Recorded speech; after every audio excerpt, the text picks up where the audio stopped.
Unscripted with আৰ্চিৰ এটা বিশেষ ভিডিঅ'লৈ আপোনালোক আটাইকে মই আৰ্চি বৰঠাকুৰে আদৰণি জনাইছোঁ। সময়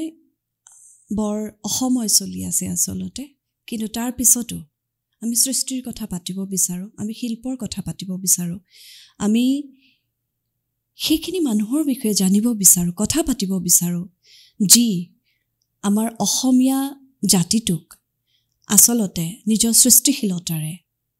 যথেষ্টখিনি অৰিহণা আগবঢ়াইছে। আজি তেনে এগৰাকী সুসন্তান, অসমৰ সুসন্তান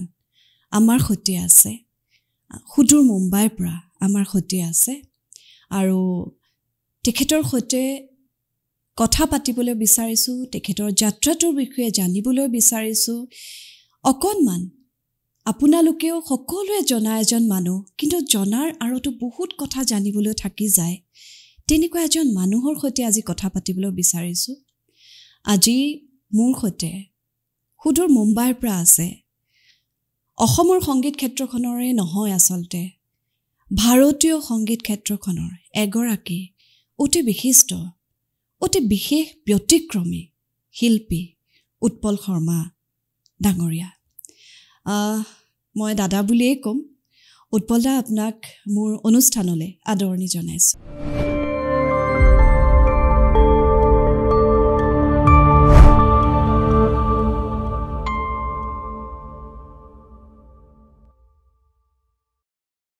নমস্কাৰ। প্ৰথমতে মোৰ সহৃদয় কৃতজ্ঞতা আপোনালৈ। আপুনি মোৰ সৈতে কথা পাতিবৰ কাৰণে কিছু সময় উলিয়াইছে, আৰু মই আচলতে এক ধৰণৰ দুঃসাহস কৰাৰ দৰেই হৈছে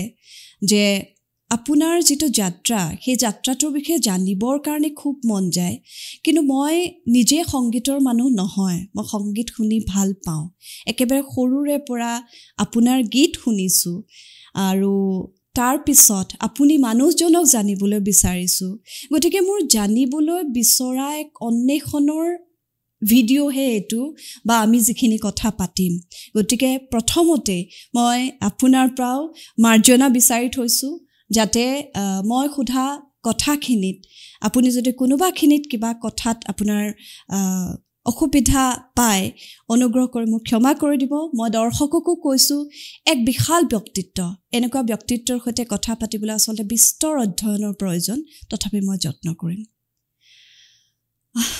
দাদা, তেনেকুৱা একো কথা নাই। তোমাৰ নম্ৰতাটোৰ কাৰণে তুমি তেনেকৈ কৈছা, অন্য একো নাই। তুমি বেফিকৰ মোৰ লগত কথা পাতিব পাৰা। হয়, ডিব্ৰুগড়ৰ কুমাৰণী চিগাত ঘৰ আপোনাৰ, নহয়নে? বিশিষ্ট নাট্যকাৰ অনিল শৰ্মা ডাঙৰীয়াৰ আপুনি সুপুত্ৰ, ৰেণু দেৱী আইতা বুলিয়ে ক'ব লাগিব আচলতে, তেখেতৰ ল'ৰা আপুনি। এফালে নাট্যকাৰ, এফালে বিশিষ্ট অভিনেত্ৰী আৰু গীতিকাৰ আপুনি সন্তান। আপোনাৰ গোটেই ঘৰখনৰ পৰিৱেশত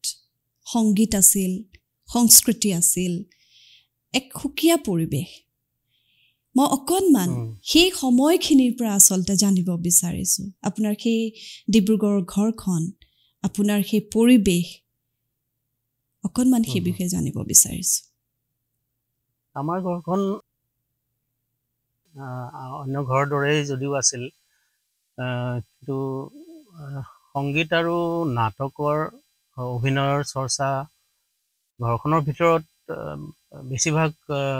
লোক অভিনয়ৰ সৈতে আৰু নহ'লে সংগীতৰ সৈতে জড়িত আছিল। আমি সৰুৰ পৰা মাৰ হেঁচাত গান শিকিবলৈ গৈছিলোঁ মিউজিক স্কুললৈ, আৰু দেউতাহঁতৰো অভিনয় সৰুৰ পৰা দেখিছোঁ। আৰু দেউতা একচুৱেলি খুব ভাল অভিনেতা, মানে তেওঁ কিমান ভাল অভিনেতা এতিয়াহে মই বিভিন্ন এক্সপ'জ হোৱাৰ পিছত বাকী মানুহৰ অভিনয় দেখি এতিয়া মই গম পাইছোঁ। তো তেতিয়া আমি নাজানিছিলোঁ আৰু, কিন্তু ভাল লাগে আৰু দেউতাই এক্টিং কৰে, ৰেডিঅ'ত দেউতাৰ ভইচটো আহে, ভাল লাগে। আৰু মাহঁতে সৰুৰ পৰাই বিভিন্ন ধৰণৰ গীত শিকিবলৈ পাওঁ, আমাৰ আইতাৰ পৰাও শিকিব পাইছিলোঁ বহুত। আইতাও নাম গায় বা এনেকুৱা ধৰণৰ বহুত ফ'ক, ৰেয়াৰ ফ'ক কিছুমান আমাৰ ঘৰত পোৱা যায় আৰু সৰুৰ পৰাই আমাৰ ল'ৰা ছোৱালীকেইটা গোটেইকেইটাই গান শিকা আৰম্ভ কৰিলে, চবেই গায় বজায়, তেনেকুৱা এটা পৰিৱেশ আৰু ঘৰ। চৰি মোৰ ভইচটো সঠিক জেগালৈ অহা নাই। তেনেকৈ আৰম্ভ হ'ল। আৰু চবতকৈ ডাঙৰ কথা অকল ঘৰখন বুলি নহয়, ডিব্ৰুগড়খন একচুৱেলি কালচাৰেলি বহুত এডভান্স থিংকাৰ্ছ এণ্ড ঠিক সাংস্কৃতিক কৰ্মীৰে ভৰা এখন ঠাই তেতিয়া আছিল, বহুত আগৰ পৰাও আছিলে। তো ডিব্ৰুগড়ৰ সাংস্কৃতিক পৰিৱেশটো ঠিক অন্য চহৰবোৰৰ লগত নিমিলে, অকণমান পৰীক্ষা নিৰীক্ষা হয় নাটকৰ, গানৰ। তো তেনেকুৱা এটা পৰিৱেশ আমি পাই পেলাই একচুৱেলি বহুত বেছি উপকৃত হৈছিলোঁ। তাৰ কিছুমান এক্সপেৰিমেণ্টৰ অংশ আছিলোঁ ময়ো। নাটকৰ স্পেচিয়েলি বহুত চৰ্চা হৈছিল। নাট্য চৰ্চা বুলি এটা গ্ৰুপ আছিলে, মুনীন ভূঞাদেৱে আৰম্ভ কৰিছিলে। তাতে বহুত এক্সপেৰিমেণ্টেশ্যন হৈছিল আৰু সেইবোৰ এতিয়া মনত আহিলে, এতিয়া মনলৈ আহে যে সেইবোৰ কি ষ্টেণ্ডাৰ্ডৰ কাম আছিল। তো সেইবোৰৰ লগত জড়িত থাকি কিছুমান বস্তুৰ ইনাৰ এৰিয়াটো ডেভেলপ হয়। মানে সংগীত নাটকে মানুহৰ ছাবকনচিয়াছত গৈ কি কৰে নকৰে তাৰ এটা আভাস হয়। তো সেইমতে আমি সংগীতত কিছুমান কথা নিশিকা কথা যিবোৰ নিজে নিজে শিকা যায়, যেনে ধৰি লওক সংগীতৰ চাইলেঞ্চটো কি বস্তু সেইটো গম পালোঁ তেতিয়া, আৰু নিজেই কোনেও নোকোৱাকৈ গম পাইছোঁ। আৰু দেউতাৰ মুখৰ পৰা এক্টিঙৰ বিষয়ে এনেকুৱা কিছুমান কথা গম পালোঁ যিবোৰ একচুৱেলি মাইণ্ড ব্লয়িং থিংছ। তো সেইবোৰ এতিয়া ডাঙৰ এক্টৰবোৰক যেতিয়া লগ পাওঁ, ইভেন বম্বেৰ ডাঙৰ এক্টৰ, তাৰ লগতে সেইবোৰ কথা ডিছকাছ কৰোঁতে সেই কথাবোৰ কিমান মানে কিমান সুদূৰ প্ৰসাৰী কথা এতিয়া গম পাওঁ। তেতিয়া গম নাপাইছিলোঁ, তেতিয়া আমিও সৰু আছিলোঁ। তো তেনেকুৱা ধৰণৰ পৰিৱেশ এটাত আমি ডাঙৰ হৈ মই বাহিৰলৈ ওলাই আহিলোঁ বিভিন্ন কামৰ সংক্ৰান্তত, আৰু শিকাক লৈও ওলাইছিলোঁ, কিন্তু মোৰ বিশেষ শিকা নহ'লে। তো আৰম্ভণিটো তেনেকুৱা আছিলে মানে পৰিৱেশটো। আপুনি ইমান ধুনীয়াকৈ কথাখিনি ক'লে, মানে চকুৰ আগত এটা পৰিৱেশ ভাহি অহাৰ দৰে হৈছে, ডিব্ৰুগড়ৰ সেই পৰিৱেশ। আমি আচলতে আমি শুনিছোঁ, পিছলৈ আমি শুনিছোঁ, আমি অকণ পিছৰ প্ৰজন্ম হ'লোঁ, কিন্তু আপুনি আজিৰ দিনতো সেই পৰিৱেশটো আপোনাৰ মাজত এনেকৈ ধাৰণ কৰি ৰাখিছে, ইমান কৃতজ্ঞতাৰে ধাৰণ কৰি ৰাখিছে। গতিকে চকুৰ আগত যেন পৰিৱেশটো দেখিলোঁ। আৰু আপুনি এটা কথা কৈছে যে ডিব্ৰুগড় কোনোবা ক্ষেত্ৰত অকণমান আন চহৰতকৈ আগবঢ়া আছিল, আৰু সেই কথাটো অনুভৱ কৰিছোঁ, এতিয়া বেছিকৈ অনুভৱ কৰিছোঁ। আৰু আপুনি আপোনাৰ ঘৰুৱা পৰিৱেশটোৰ কথা ক'লে, আপোনাৰ দেউতাৰ বিষয়ত কথা ক'লে। তেতিয়াৰ যুগতে ইমান প্ৰগ্ৰেছিভ, ইমান প্ৰগতিশীল, ইমান আগবঢ়া চিন্তাৰ পিতৃ মাতৃক আপুনি পাইছে, আপুনি সেইটো ক্ষেত্ৰত সঁচাই বৰ ভাগ্যৱান। আৰু আপুনি সংগীত শিকাৰ কথাটো ক'লে যে শিকিবলৈ আপোনাৰ খুব বেছি নহ'ল বুলি ক'লে, মোৰ যদি ভুল হোৱা নাই। আপুনি সলিল চৌধুৰীৰ ওচৰত, বিখ্যাত ভাৰতীয় সংগীতৰ ক্ষেত্ৰখনৰ এগৰাকী প্ৰাতঃস্মৰণীয় পুৰুষ সলিল চৌধুৰীৰ ওচৰত আপুনি সংগীত শিকিবলৈ গৈছিল নেকি বাৰু? তেনেকুৱা কিবা এটা কথা শুনিছিলোঁ। আমি তেতিয়া এটা এলবাম কৰিব গৈছিলোঁ, আমাৰে হেয়াৰে বুলি নামৰ এটা এলবাম আমি ডিব্ৰুগড়ৰ ল'ৰাখিনিয়ে মিলি পেলাই কৰিছিলোঁ। তো সেইখিনি সময়ত আমি যথেষ্ট কেঁচা আৰু গানবোৰ অদ্ভুত আছিল আৰু বহুত বেছি এক্সপেৰিমেণ্টেল আছিলে। গানবোৰ বিশেষ কৰা হ'ল যদিও কমাৰ্চিয়েলি খুব ভালকৈ ৰিলিজ নহ'লে। তাৰপিছততো কিন্তু সেইখিনি সময়ত সেই গানৰ এৰেঞ্জাৰ হিচাপে যাক লৈছিলোঁ, দেৱজ্যোতি মিশ্ৰ, তেওঁ এতিয়া বিখ্যাত সংগীতকাৰ, তেওঁ সলিলদাৰ এছিষ্টেণ্ট আছিলে। তো সেইখিনি সময়ত সলিলদাৰ লগত, সলিলদাৰ গ্ৰুপৰ ছিংগাৰ দুজনমানৰ লগতো আমাৰ খুব আন্তৰিক সম্বন্ধ আছিলে। তো তেওঁলোকৰ জৰিয়তে মানে সলিলদাৰ লগত অকণমান ইণ্টাৰেকশ্যন হ'ল। তো তেতিয়া আমি যিহেতু খুব বেছি আত্মবিশ্বাসী নাছিলোঁ যদিও হঠাতে ইমান ডাঙৰ মানুহ এজনে যেতিয়া আমাৰ গানবোৰ অকণমান ভাল চকুৰে চালে তেতিয়া অকণমান বিশ্বাসটো বাঢ়িল। তো চলিলাৰ পৰাও তেনেকৈ মোৰ একো শিকা বা তেনেকুৱা একো নহ'লে যদিও সেই যে অকণমান ইণ্টাৰেকশ্যন, সেই ইণ্টাৰেকশ্যনবোৰতে সাংঘাতিক কিছুমান কথা মনৰ ভিতৰত গহীনকৈ সোমাই গ'ল। মানে সেই বস্তুবোৰ মানুহৰ সংস্পৰ্শে আহিলে কিছুমান মুহূৰ্তৰ সৃষ্টি হয়, সেই মুহূৰ্তবোৰে দিয়ে। তো তেনেকুৱা মুহূৰ্ত পালোঁ কিছু, আৰু সেইবোৰে মোৰ জীৱনটোত মোৰ মিউজিকেল পিছৰ জাৰ্ণিটোত মোক বহুত বেছি এগ্ৰেছিভ কৰি পেলালে। তো তেওঁ কৈছিল যে এতিয়া শিকিবলৈ আহি কি হ'ব তোৰ, 6.5 বছৰ বয়সত আহিব লাগিছিলে। তেতিয়া মানে মই পিয়ানো শিকাৰ কথা ভাবিছিলোঁ। তো তেওঁ কৈছে যে 6.5 বছৰত আহিব লাগিছিলে, এতিয়া শিকিব নোৱাৰ, পাৰিবি আৰু মানে, কিন্তু তই যদি নিজৰ ভিতৰত যদি তোৰ কিবা আছে, কিবা থট আছে যিটোক তই সংগীতৰ ৰূপ দিব পাৰ, তো সেই থটটো তই যদি কেনেবাকৈ এক্সিকিউট কৰিব পাৰ, তোৰ পৰা লোকে শিকিব, তই শিকিব নালাগে। মোৰ জীৱনেই সলনি হৈ গ'ল। তো তাৰপিছত মই দেখিলোঁ যে মই কি কৰিব পাৰোঁ, তাৰ মোৰ ভিতৰখনত কিবা আছে যদি খুচৰি চাবলৈ মই আৰম্ভ কৰিলোঁ। তো ডেট ৱে কথাবোৰ আৰম্ভণি হ'ল। গতিকে কিছুমান বহুত বছৰ শিকিও মানুহে নাপায়। মই তেনেকুৱা বস্তু কিছুমান মুহূৰ্তৰ ভিতৰত মানে কিছুমান বস্তু ট্ৰান্সফাৰ হৈ যায়, তেনেকুৱা হৈছিলে। ডিব্ৰুগড়তো তেনেকুৱা হৈছে। ডিব্ৰুগড়তো দেউতাৰ লগতো, বা মুনীন ভূঞা, চৈয়দ চাদুল্লা দাকো মই এদিন এই কথাটোৱে কৈছিলোঁ যে চাদুল্লা দা এদিন ফেচবুকত মোৰ লগত ইণ্টাৰেকশ্যন কৰোঁতে কৈছিলে, তোমালোকে পাহৰি গ'লা, এনেকৈ কৈছিলে। দাদা পাহৰিব, নিজৰে মনটোক মানুহে পাহৰিব পাৰে নেকি? আপুনি মোৰ মনৰ ভিতৰত, মোৰ ছাবকনচিয়াছত এৰিয়া বনাই বহি আছে, মইনো আপোনাক কেনেকৈ পাহৰিম? আপুনি নহ'লে ময়ো নহ'লে হয়। তো তেনেকুৱা আৰু সেই মানুহবোৰৰ লগত সম্পৰ্কটো মানে ডেইলি লগ পোৱাৰ সম্পৰ্ক নাথাকিলেও এইটো এডাল থ্ৰেডেড সম্পৰ্ক, মানে সেই থ্ৰেডবোৰ সদায় থাকিব। আৰু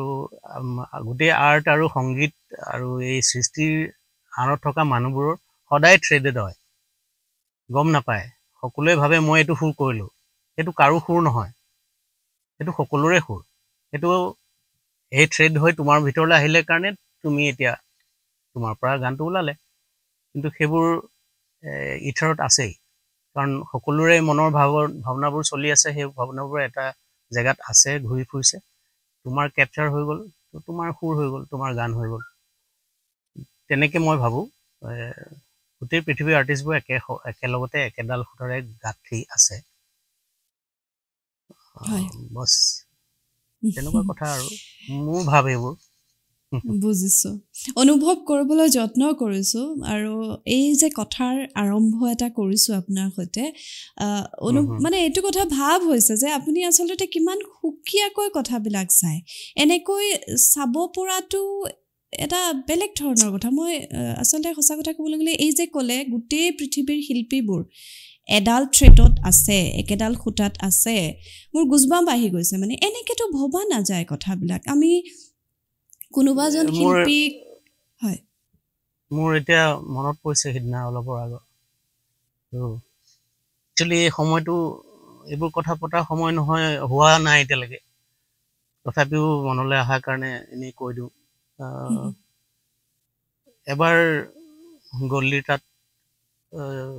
মই আছিলোঁ কিবা কাম কৰি, মোৰ অলপ দিনৰ কাৰণে ষ্টুডিঅ' নাছিলে। তেতিয়া গল্লীৰ ষ্টুডিঅ'টো ভাঙি গ'ল। চাউণ্ড এণ্ড চাইলেঞ্চ তাৰ ষ্টুডিঅ' আছিলে। চাউণ্ডখিনি শেষ হোৱাৰ পিছত চাইলেঞ্চখিনি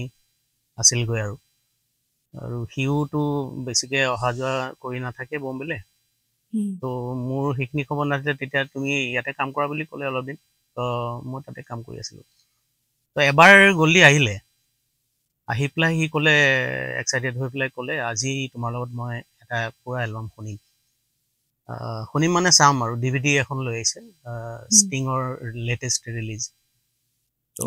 মোৰ ভাল লাগিলে। সেইদিনাখনৰ কাৰণে কাম চাম বন্ধ কৰি দুৱাৰ চোৱাৰ মাৰি আমি DVDখন চোৱাত লাগিলোঁ। তো DVDখন চাই থাকোঁতে প্ৰথম গানটো শেষ হোৱাৰ সময়ত মই গল্ডিক কিবা এটা ক'লোঁ, গানটোৰ বিষয়ে নহয় কিন্তু অভাৰঅল কিবা এটা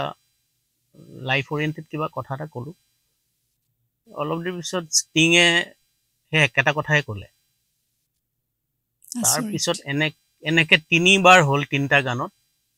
তাৰপিছত গল্ডি অধৈৰ্য হৈ গ'ল, তুমি চাইছা আগতে, মোক কেলে মিছা কথা কৈছা এনেকে ক'লে। নহয় আজি প্ৰথম চাইছো, কেনেকে সি কোৱা কথাবোৰ কেলে মিলি গৈছে এনেকে। নহয় সেই তেতিয়া মই এই কথাটো তাক কৈছিলোঁ যে everybody is in the similar thread. সেইডোখৰ জেগাত যদি তই আছ, তই সেইডোখৰ জেগাৰ পৰাই কথা কবি, আৰু তেনেকুৱা কথা আৰু। তো চিন্তা এটা গানৰ অকল পাৰফৰ্মেঞ্চটো বা অকল গানটো কেনেকৈ সজালোঁ সেইটো এটা বেলেগ কথা, আৰু সেই গানটোৰ ভিতৰত থকা থটটো কেপচাৰ হ'ল নে নাই, আৰু কিবা থট আছে যদি সেইটো কি থট হয়, সেইটো ক'ৰ পৰা আহিছে, সেই তাৰ সেইখিনি সময়ৰ যিখন সাহিত্য যিটো চলি আছে, যিটো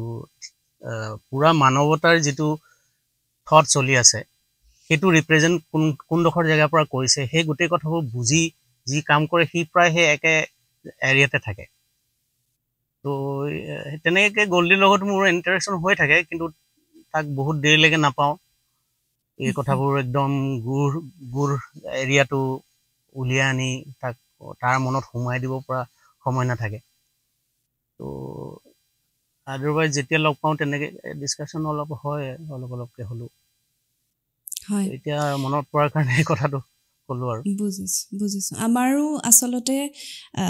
এই বিষয়ত আপোনাৰ লগত অকণমান বিস্তৃতভাৱেই পাতিম, কাৰণ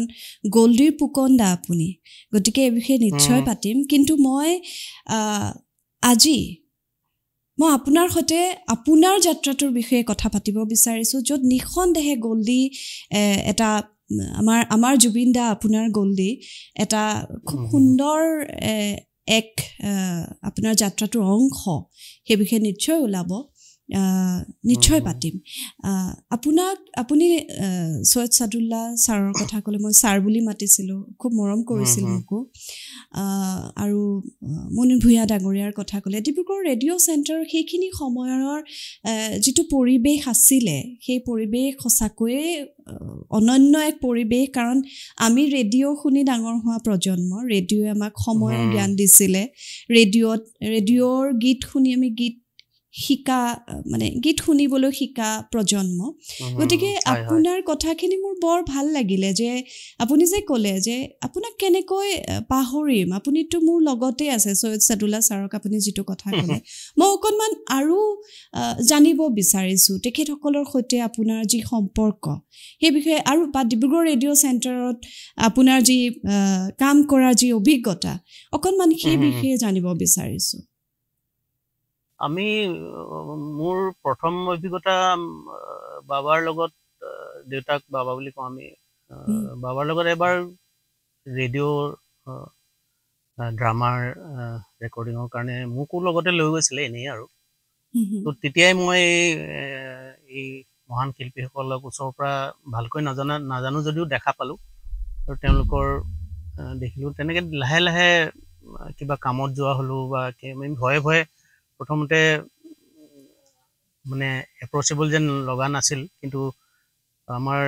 লাহে লাহে যেতিয়া মই মিউজিকত অকণমান সোমোৱা আৰম্ভ কৰিলোঁ, তেওঁলোকে বহুত উৎসাহ দিলে। তেওঁলোক মানে ছাদুল্লাহ দা আৰু ৰাজেন দা আৰু হীৰেন দা, ৰাজেন গোহাঁই আৰু হীৰেন গোহাঁই। তো তেওঁলোকে ইমান উৎসাহ দিলে, আৰু তেওঁলোকৰ গানবোৰেতো অলৰেডি মই কোৱাৰ ধৰণে সেই মোৰ নিজৰ ছাবকনচিয়াছটোত ডেভেলপমেণ্টটোত সহায় অলৰেডি কৰি থৈছে। কিন্তু মই যেতিয়া কাম কৰা আৰম্ভ কৰিলোঁ, মই তেওঁলোকৰ লগত বজাইছোঁ, আৰু জ্যোতিষ ভট্টাচাৰ্যও আছিলে, তেওঁলোকে বহুত উৎসাহ দিলে, অতি বহুত মৰম কৰিছে। আৰু তেওঁলোকৰ লগত বজাবও যাওঁ, আৰু তেতিয়া মই মোৰ নিজৰ কীবৰ্ড নাছিলে, কিন্তু আন কাৰোবাৰ পৰা লৈ হ'লোঁ মই একম্পেনি কৰিব যাওঁ, তেনেকৈ ইণ্টাৰেকশ্যন হয় বহুত, বৰ ভাল লাগে। আৰু ইমান এটা বন্ধুৰ দৰে ব্যৱহাৰ কৰা আৰম্ভ কৰিলে, তাৰপৰা কনফিডেন্সটো বঢ়াবৰ কাৰণে তেওঁলোকে বহুত যত্ন কৰে। আৰু মুনীন ভূঞা ছাৰো তেওঁ তেনেকুৱা আছিলে, মানে যিটো তেওঁ জানে যে মই কৰিব নোৱাৰিম, সেই কামটো মোৰ হাতত দি দিয়ে। যে কেনেবাকে যদি কৰি দেখুৱাই মানে ইয়াৰ কনফিডেন্সটো বাঢ়িব কিন্তু কৰিব নোৱাৰো তেতিয়া কিছুমান বাধ্যবাধকতা কিছুমান প্ৰব্লেমৰ মাজেদি সেইবোৰ সময়বোৰ তেতিয়া ইমান সুচল নাছিল নহয় তেতিয়া তো সকলো কাম কৰা সম্ভৱ নাছিলে এখন নাটকৰ কমপ্লিট মিউজিকৰ দায়িত্বটো মোক দি দিলে এতিয়া মই কেনেকে কৰোঁ কাৰণ মই কৰিবতো পাৰিম কিন্তু কেনেকে কৰিম তাৰ উপায় নাই মানে মোৰ হাতত এনেকুৱা কোনো মিউজিচিয়ান নাই যি বিনা পইচাত বজাব আহিব আল্টিমেটলি মই কৰিব নোৱাৰিলোঁ কিন্তু সেই মনত যে সেই ভাৱটো দিলে তই পাৰিবি সেইটোৱে কিমান ডাঙৰ হেল্প কৰি আছিলে তেতিয়া বুজি নাপাইছিলোঁ এতিয়াহে বুজি পাওঁ তেনেকুৱা আৰু সেই গোটেই মানুহখিনিৰ আচৰিত মানে এফেক্ট হ'ল মোৰ আৰু এতিয়া ৰাজেন দাৰ গান মই ছাবকনচিয়াছৰ কথাটো সেইকাৰণে ক'লোঁ ৰাজেন দাৰ গান হীৰেন দাৰ গান এনেকুৱা গান আছে যিবোৰ গানে মানে যিবোৰ গান মনত পৰিলে আপোনাৰ আইডিয়া হ'ব যে মই যিটো গান বনাই আছোঁ সেইটো কি পৰ্যায়ত আহি পাইছেহি তো সেইকাৰণে সেই গানবোৰ তেনেকুৱা এটা ষ্টেণ্ডাৰ্ড ৰেঘা দিব লাগে যদি তো ৰাজেন দাৰ গান তো সেই গানৰ ওচৰৰ পাজৰৰ গানেই নাই পাবলৈ সেই গানৰ ওচৰ চাপিব নোৱাৰিলেও ক্ৰছ কৰিব নোৱাৰিলেও মই এটলিষ্ট 60% পালোহি নাই সেইটো আইডিয়াটো হৈ যায় মোৰ নিজে যেতিয়া গান বনাওঁ তো তেনেকুৱা ৰাজেন দাহঁতৰ সেইটো এটা কেনেকে বুজাবও নোৱাৰি এনেকুৱা গান আছে যিবোৰ গানে মানে চিম্ফনিক নহ'লেও মনৰ ভিতৰত এটা চিম্ফনিক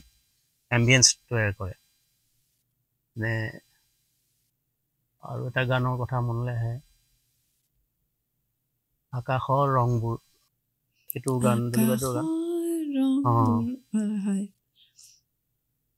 সেই গানটোৰ ভিতৰতো মানে কি ক'ম আৰু এনেকুৱা এখন জগত আছে সেই গানটো মই আকৌ ৰিক্ৰিয়েট কৰিবলৈ মোৰ বহুত হেঁপাহ আছে এতিয়াও কৰিম মই এদিন হ'লেও কাৰণ সেইখন যিখন জগত সেইখন মিউজিকেও ঢুকি পাব লাগিব সেই জগতখন তৈয়াৰ কৰি সেই গানটোক দিব লাগিব সেইটো এতিয়ালৈকে প্ৰডিউচ হোৱা নাই মই ভাবোঁ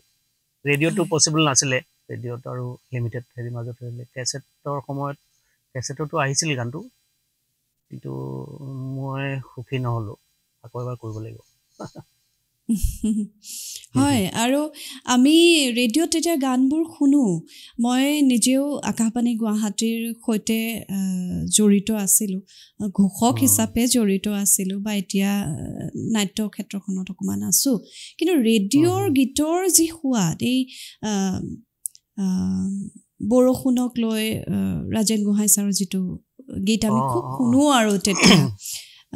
বৰষা তুমি আহা মানে এনেকুৱা লাগে সঁচাকৈ জিৰি জিৰি বৰষুণ জাকৰ আমিতো একেবাৰে সাধাৰণ শ্ৰোতা হিচাপে শুনিছোঁ আৰু আপুনি যিটো আহকে যিটো ভিতৰি কথাটো অনুভৱ কৰিছে সঁচাকৈ সেই মানুহখিনিৰ যিটো অৰিহণা যিটো কণ্ট্ৰিবিউশ্যন আপুনি যেনেকুৱা ধৰণে কৈছে আজি আমি অলপতে ছাতুল্লা ছাৰক হেৰুৱালোঁ এইটো এটা খুব ৰোমান্টিক কথা আছে হয় হয় আৰু আজি আপুনি তেখেতসকলৰ বিষয়ে যিখিনি কথা কৈছে মই আশা কৰিম আমাৰ দৰ্শকে অনুভৱ কৰিব আচলতে এই মানুহখিনি এই গোটেই যাত্ৰাটোৰ অসমীয়া সংগীতৰ যাত্ৰাটোত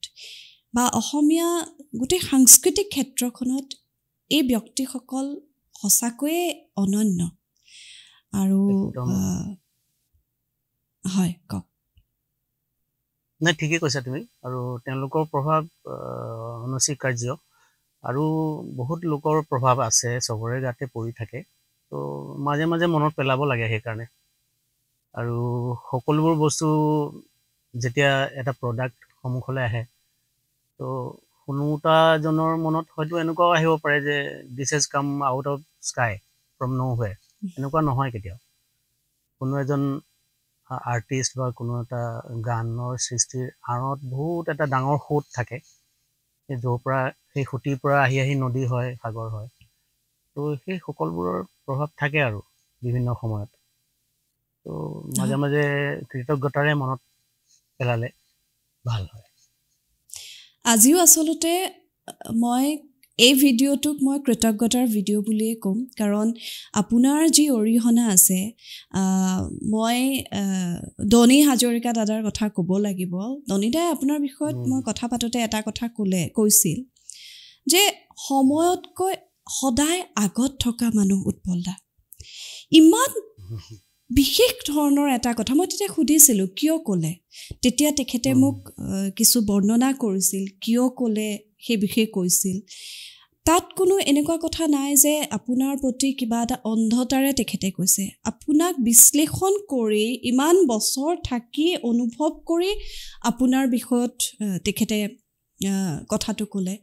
সময়ৰ আগত থকা মানুহ এজনৰ বিষয়ত জানিবৰ কাৰণে মই আসলে এই ভিডিঅ'টো কৰিছোঁ আৰু ঠিক সেইদৰে একে ধৰণেৰে দিগন্ত শৰ্মা দাদায়ো কথাটো কৈছিলে যে তেখেত খুব একক খুব সুকীয়া আপোনাৰ সৈতে কাম কৰাৰ অভিজ্ঞতাৰ কথাও কৈছিলে গতিকে এই দুয়োগৰাকী ব্যক্তি মোৰ একেবাৰে জ্যেষ্ঠ ভাতৃৰ দৰে দুয়োজনে আজি দনিদাই মানে যথেষ্ট মই এই ভিডিঅ'ৰ জৰিয়তে দনিদালেও মই কৃতজ্ঞতা জনাইছোঁ কাৰণ আপোনাক মই বিচাৰি আছিলোঁ পাবলৈ বহুত দিগদাৰ হৈছিল আৰু মই আপোনাৰ বিষয়ত জানিবৰ কাৰণে যেতিয়া খুচৰিছোঁ মই বহুত কম কথা জনাৰ সুযোগ পাইছোঁ আচলতে আপোনাক লৈ তেনেকুৱা ধৰণৰ আপোনাৰ ইণ্টাৰভিউ বা তেনেকুৱা মই একো পোৱাও নাছিলোঁ গতিকে মোৰ কাৰণে এইটো এটা খুব প্ৰত্যাহ্বান আছিল কিন্তু মই বৰ কৃতজ্ঞ যে মোক যথেষ্ট সহায় কৰিছে থেংক ইউ দনিদা ইয়াৰ জৰিয়তে এতিয়া মই আপুনি শ্বিলং ৰেডিঅ'ত কাম কৰিছিল হয় অলপ দিনৰ কাৰণে আছিলোঁ মই 6 বছৰমানৰ কাৰণে আছিলোঁ হয় পিছলে as a composer staff composer মানে অল ইণ্ডিয়া ৰেডিঅ'ৰ মই এ গ্ৰেড কম্পোজাৰ হয় তো মই ডিব্ৰুগড়ত থাকোঁতে এইটো গ্ৰেজুৱেশ্যনটো পাইছিলোঁ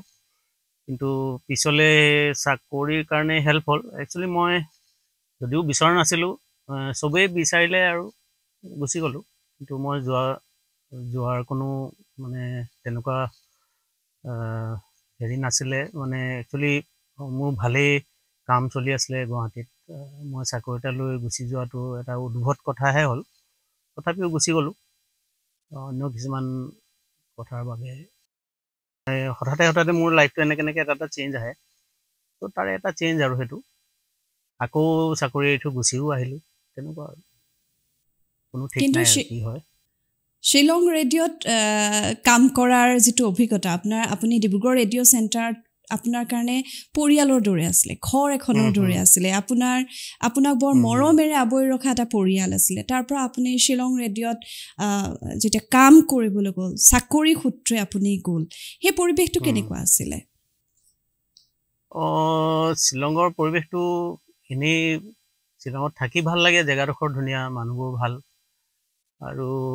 এনেই অফিচৰ পৰিৱেশটো ভালেই আছিলে বাৰু কিন্তু আমাৰ ক্ৰিয়েটিভিটিৰ কাৰণে বৰ খুব বেয়া আছিল মানে মোৰ ক্ষেত্ৰত তেনেকুৱা ইমানেই বেয়া হৈছিলে যে মই কৰ্ডে পাহৰি গৈছিলোঁ মানে মিউজিক পাহৰি যোৱাৰ নিচিনা হৈছিলে তো পিছলে কাৰণ তাতে চাকৰিটোহে মিউজিক কম্প'জাৰ আছিলে কম্প'জ কৰিবলৈ একো নাছিলে তাত তো তাতে মই টেকনিকেল কামহে কৰিছিলোঁ মানে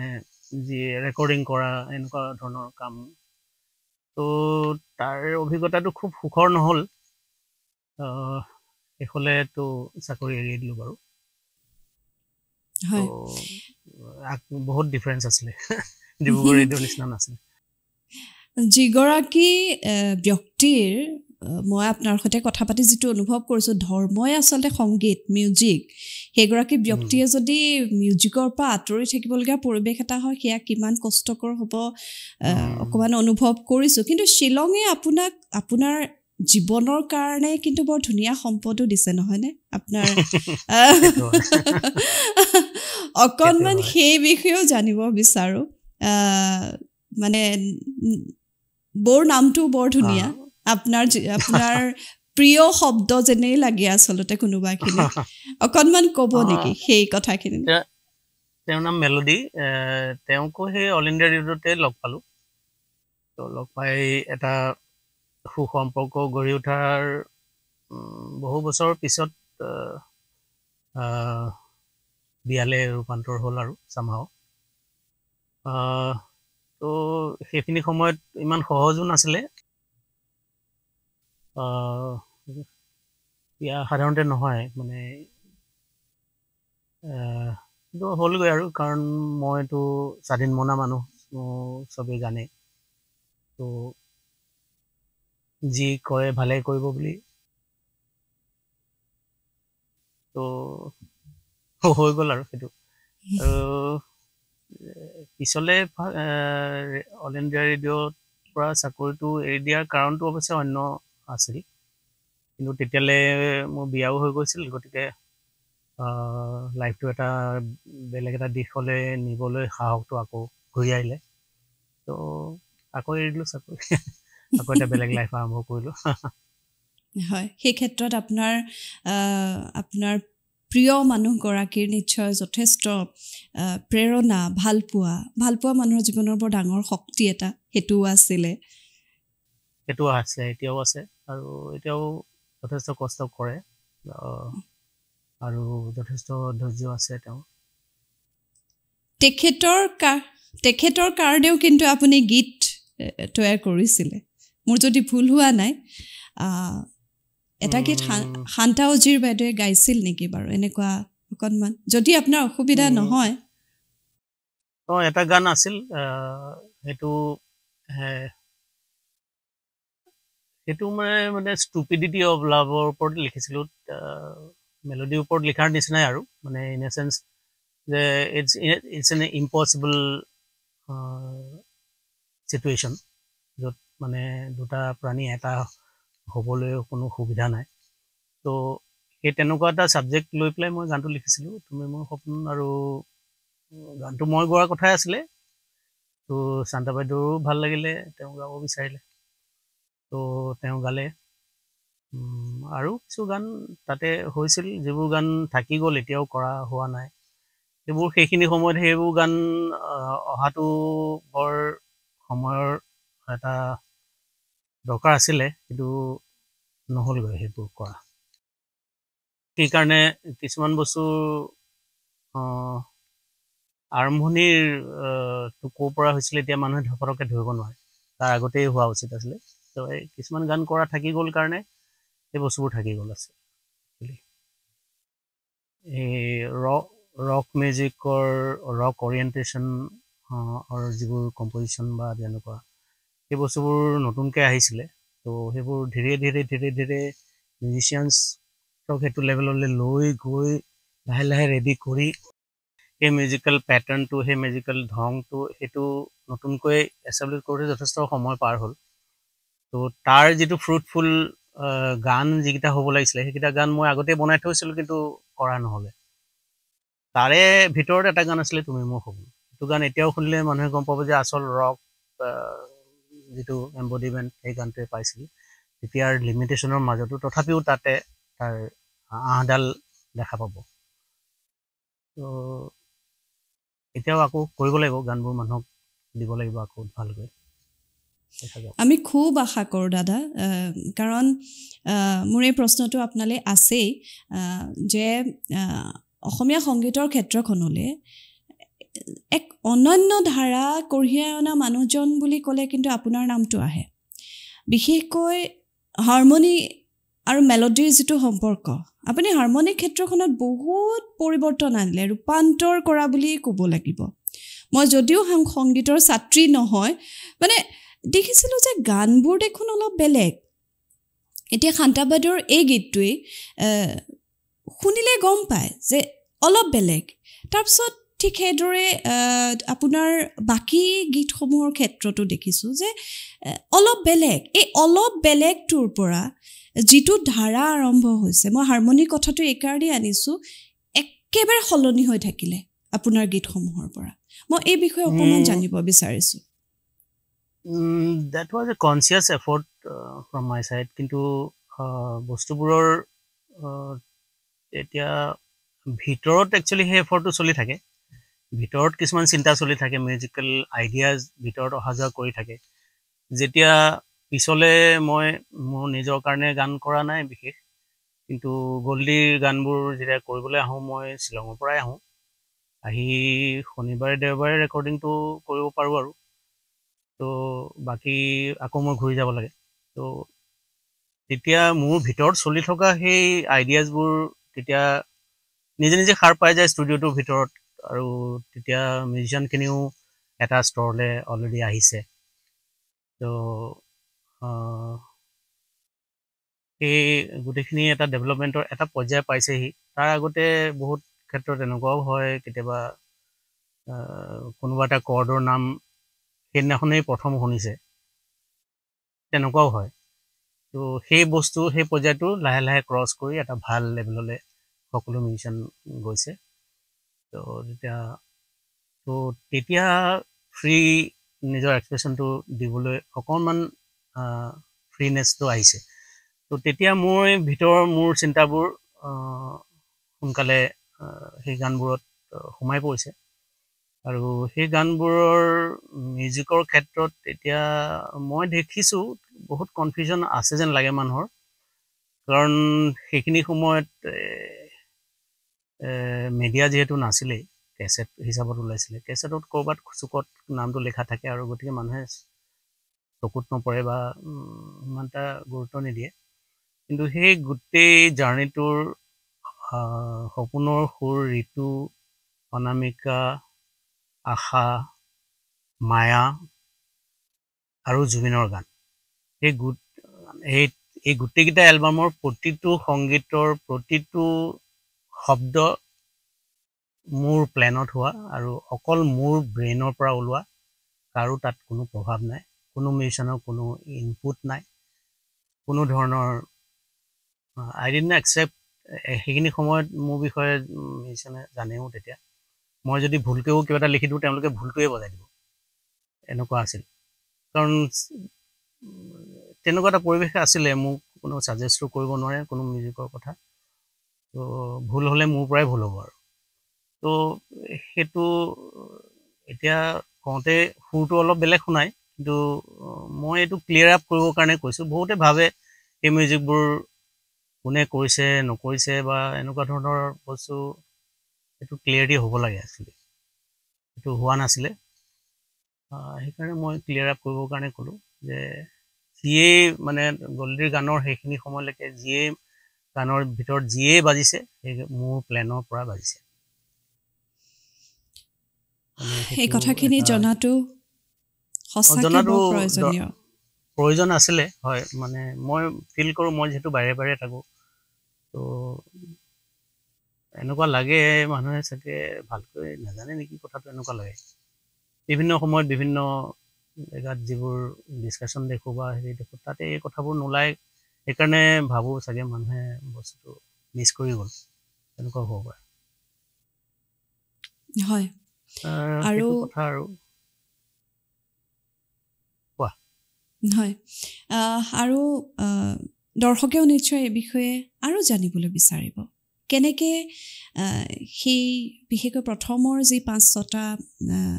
কেছেট বুলিয়ে ক'ব লাগিব তেতিয়া জুবিন গাৰ্গৰ এই মানুহজন মই কৈছোঁৱেই যে জুবিন গাৰ্গে আমি কোৱা শুনিছিলোঁ যে জুবিন গাৰ্গে কৈছিল যে মই পুকন্দাৰ দৰে হ'ব বিচাৰোঁ এই গোটেই কথাখিনি লৈও মই উৎপল শৰ্মা দাদাৰ সৈতে কথা পাতিম আকৌ মই ঘূৰাই আনিছোঁ মানুহজনক কাৰণ এই মানুহজনে আজিলৈকে মোৰ যদি ভুল হোৱা নাই কথাবোৰ কোৱা নাই নিজৰ যাত্ৰাটোৰ কথা কোৱা নাই হয়তো সোধাও নাই হয়তো মানুহে কোনোবাখিনিত কিবা কিবি কাৰণত হয়তো আপোনাৰ ওচৰ পোৱাগৈ নাই মই নিজকে বৰ সৌভাগ্যৱান বুলি ভাবিছোঁ যে মই অকণমানকৈ পাইছোঁ মই যত্ন কৰিছোঁ সেইকাৰণে এটা প্ৰশ্ন মোৰ খুব মনলৈ আহি আছে আপোনাৰ কথাত অনুভৱ কৰিছোঁ যে অসমখনত আপোনাৰ কাৰণে যিটো পৰিৱেশ আছিল যি ধৰণেৰে আপুনি কাম কৰিছিল মই কৈছোঁৱেই সুকীয়া একেবাৰে সুকীয়া কিন্তু মানুহে বৰ গ্ৰহণ কৰিছিলে আচৰিত ধৰণে গ্ৰহণ কৰিছিল এই যে ধাৰাটো সলনি কৰি পেলোৱাৰ যিটো সাহস সেই সাহসখিনিক কিন্তু সাধাৰণ জনৰ পৰা বিশেষজনলৈকে সকলোৱে যেন মান্যতা দিছিল নহয়নে বাৰু দাদা কথাটো নে আপুনি তাৰ মাজতো কিবা প্ৰত্যাহ্বানৰ মুখামুখি হৈছিল সেই আৰৰ কিবা কথা আছিল নেকি তেনেকুৱা একো কথা নাছিলে মই গুৱাহাটীত কাম কৰাৰ আগতে ময়ো জনা নাছিলোঁ যে মই এদিন প্ৰফেচনেলি মিউজিকেই কৰিম মোৰো এইটো আইডিয়া নাছিলে কৰিবলৈতো অকল মিউজিকেই পাৰোঁ আৰু একো কৰিব নোৱাৰোঁ গতিকে মিউজিকটো কৰিম এইটো খাটাং কিন্তু কোনটো লেভেললৈকে মিউজিক কৰিব পাৰিম আমাৰ কোনো আইডিয়া নাছিলে তো পপুলাৰ দৰে মিউজিকৰ লগতে আছিলোঁ কেনেবাকৈ পৰিৱেশবোৰ সৃষ্টি হ'ল গুৱাহাটীতো এটা এটাকৈ প্ৰাইভেট ষ্টুডিঅ'জৰ জন্ম হ'ল তো সেই সময়ছোৱা মিলি গ'ল আৰু মিউজিচিয়ানবোৰ লাহে লাহে ক'ৰবাৰ পৰা মানুহো আহি ওলালেহি তেনেকৈ মিউজিক কৰা আৰম্ভ হ'ল আৰু মিউজিচিয়ানখিনিও এটা ডেভেলপমেণ্ট হ'ল প্ৰফেচনেলিজিমটো লাহে লাহে একচুৱেল প্ৰফেচনেলিজিমটো সোমাই পৰিলে দৰকাৰতকৈ বেছি ভাল বজাবলগীয়া ছিটুৱেশ্যন আৰম্ভ হ'ল কিছুমান সেই বস্তুবোৰ সেই পৰিৱেশটো সৃষ্টি কৰোঁতে মোৰ অকণমান প্ৰভাৱ আছিলে তাত আৰু বহুত মিউজিচিয়ানৰ আপত্তিও আছিলে স্পেচিয়েলি আমাৰ ড্ৰামছ ৰিডিম প্লেয়াৰ গীটাৰ বহি থাকিব লাগে মই কষ্ট কৰি বেলেগৰ লগত কষ্ট কৰি থাকোঁতে সময়বোৰ খৰচ হয় তো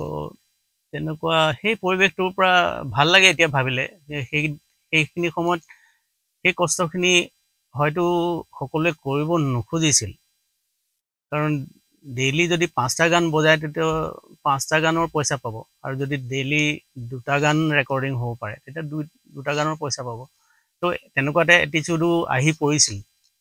সেই লেথাৰিজিটো মই কিন্তু ভাঙি পেলাইছিলোঁ তো কষ্ট কৰিবলগীয়া হৈছিলে আৰু সকলোবোৰ লিখি থোৱা মিউজিক নিজে কিবাটো বজাব নোৱাৰে তো সেই ধৰণে সেই এটা ব্ৰিড অফ মিউজিচিয়ানছ সেই গোটেই মিউজিচিয়ানখিনি এতিয়া বম্বেত আছে তো সেই ডেভেলপমেণ্টটো হয়তো নহ'লহেঁতেন বা হ'লহেঁতেন যদিও বেলেগ সময় ল'লহেঁতেন কিন্তু এতিয়া ভাবিলে তেনেকুৱা লাগে সেই কষ্টখিনি তেওঁলোকক দি মই ভালেই কৰিছিলোঁ আৰু সেই বস্তুবোৰ কষ্ট এইকাৰণে হৈছিলে যে মিউজিকেল আইডিয়াজ ৱেৰ ডিফাৰেণ্ট এণ্ড সেই ডিফাৰেঞ্চটো প্লে'বল হয়নে নহয় সেই প্লে' কৰিবলগীয়া হৈছিলে সেই পাৰ্টবোৰ তো এজ ইউজুৱেল হয়তো প্লে হঠাতে কৰিব নোৱাৰে অকণমান কষ্ট কৰি আয়ত্ব কৰিবলগীয়া হৈছিল তো ডেটৱে সেই বস্তুবোৰৰ এতিয়া প্ৰভাৱটো ভাল এতিয়া দেখিলে সহজ লাগে তেতিয়া সহজ নাছিলে কিছু কষ্ট হৈছিল তাৰ বাহিৰে অন্য চেলেঞ্জ একো নাছিলে তো মোৰ ভালেই লাগিছিলে কৰি নিজৰ সপোন নিজৰ ভিতৰত থকা মিউজিকেল আইডিয়াজবোৰ যেতিয়া নিজে ৰূপ লয় তেতিয়া নিজৰ ভাল লাগে তো সেই এটা ছেটিছফেকশ্যন মোৰ তেনেকুৱাই আছিলে এটা ষ্টুডিঅ'ত এটা গান ৰেকৰ্ডিং হ'ল আৰু তাৰপিছত সেই সুখটো সেই মুহূৰ্তত পালোঁ আৰু তাৰপিছত পাহৰি গ'লোঁ সেইটো গান মোৰ মনত নাথাকে আৰু মই এতিয়াও তেনেকুৱাই তো মোৰ মনত নাথাকে আৰু কিন্তু এতিয়া বেক অফ দ্য মাইণ্ড সেইটো বস্তু আহে মনলৈ যে সেই মিউজিচিয়ানবোৰে এতিয়াও কয় বহুতে সেইটো থেংকফুলনেছ আছে চবৰে মনত তো আৰু লাকিলি কল্যাণ বৰুৱাৰ নিচিনা এজন গিটাৰিষ্ট পালোঁ মই সেইটো এটা ডাঙৰ প্লাছ পইণ্ট কল্যাণে গ্ৰেট ছ'চাইটিৰ লগত আছিলে আৰু কল্যাণে সেই মই যিটো বিচাৰোঁ সেই ৰাস্তাটো সি অলৰেডি আয়ত্তত তাৰ আছিল তো যদিও সিও নতুন আছিলে কিন্তু he was ready for that thing that style of music তো মোৰ এটা ডাঙৰ হেল্প হৈ গ'ল সেইটো এটা কল্যাণ নোহোৱাকৈ তেতিয়া পচিবলে নাছিলে মানে এনেকুৱা গান কৰাৰ হয় এতিয়া মনত পৰে এইবোৰ কথা এই যিখিনি কথা আপুনি কৈছে যে মানুহৰ কৃতজ্ঞতাটো তেখেতসকল আপুনি অভিভাৱকৰ দৰে আপুনি এটা পৰিৱেশ সৃষ্টি কৰিছিল কষ্ট কৰিছিল আজি প্ৰতিষ্ঠিত হৈছে আপোনাৰ সেই কথাটোক লৈ ভাল লাগে মোৰ এটা কথা জানিবলৈ মন গৈছে হয় আপুনি সংগীতটো উপলব্ধি কৰিছে আপোনাৰ চেতনাত আছে আপোনাৰ আত্মাত আছে আপুনি সংগীতৰ ক্ষেত্ৰখনত আটাইতকৈ বেছিকৈ কাৰ দ্বাৰা প্ৰভাৱিত হৈছিল কোনবোৰ সংগীতে আপোনাক আটাইতকৈ বেছিকৈ প্ৰভাৱিত কৰিছিল মই ক'ব গ'লে মোৰ কিছুমান ডাইৰেক্ট আৰু ইনডাইৰেক্ট প্ৰভাৱ আছিলে মই এনেই ভাল পোৱা মিউজিচিয়ানৰ ভিতৰত ষ্টিঙক ভাল লাগে মোৰ আৰু তেনেকৈ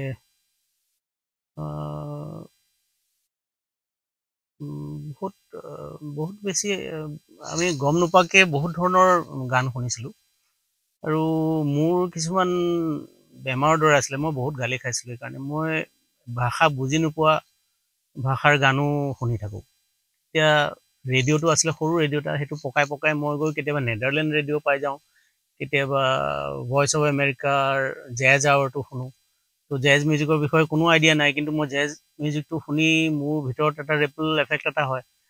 তো সেইবোৰৰ কাৰণে মই সেই বস্তুবোৰত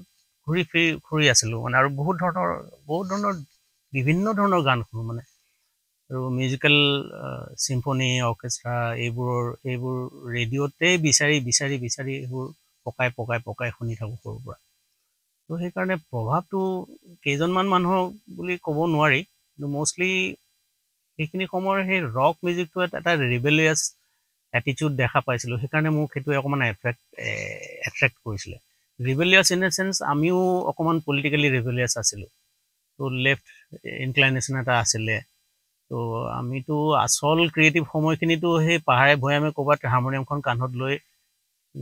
গাঁৱে গান গাই ঘূৰি ফুৰোঁতেই গ'ল পিছতহে এইবোৰ আৰম্ভ হ'ল তেতিয়ালৈকে ভাগৰুৱাই হৈ গ'লোঁ তো সেই সময়ছোৱাটো সেই ৰিবেলিয়াছ যিটো এটিটিউড হয় সেইটো মনৰ ভিতৰত আছিলে আৰু সেইবোৰ মিউজিক ভাল লাগিছিলে যিবোৰে মানে নৰ্মছ ভাঙিব পাৰে আৰু ভঙাৰ কথাটো এইকাৰণে দৰকাৰ গঢ়িবলৈ ভাঙিবলগীয়া হয় তো মিউজিকেলিটি মই দেখিলোঁ মই সেই মানুহবোৰৰ লগত ইণ্টাৰেকশ্যন কৰি ডাঙৰ মানুহখিনিকো দেখিলোঁ তো সলিল দাৰ সেই পৰা মই সেই বস্তুটো উলিয়াই ল'লোঁ তেওঁ নিজকে কম্প'জাৰ বুলি নকয় তেওঁ কয় যে মই ৰিএৰেঞ্জাৰ হয় তো তেওঁ এইটো ক্ষেত্ৰত কৈছিলে যে তেওঁ ৱেষ্টাৰ্ণ চিম্ফনিজবোৰ ৱেষ্টাৰ্ণ চনেটাবোৰ এইবোৰ পিয়ানো চনেটা যাৰ বহুত বস্তু তেওঁ ৰূপান্তৰ কৰি গান হিচাপে বনাইছিলে তো সেইকাৰণে তেওঁ সেই ক্ৰেডিটটো ল'ব নোখোজে কাৰণ সেইটো চ'ৰ্চটো বেলেগৰ সেইকাৰণে কয় কিন্তু যেতিয়া নতুন এটা কাম কৰা যায় তেতিয়া মানে কিছুমান বস্তু ভাঙিবলগীয়া হয় তো ভাঙিম কেনেকৈ যেনেকৈ এটা ৰাগ চলি থাকে সেই ৰাগৰ এটা ঠাট থাকে বহুত এটা বন্ধনৰ মাজত এটা ৰাগ কেইটামান নোটেদি যাব কিন্তু সেই ৰাগটোৰ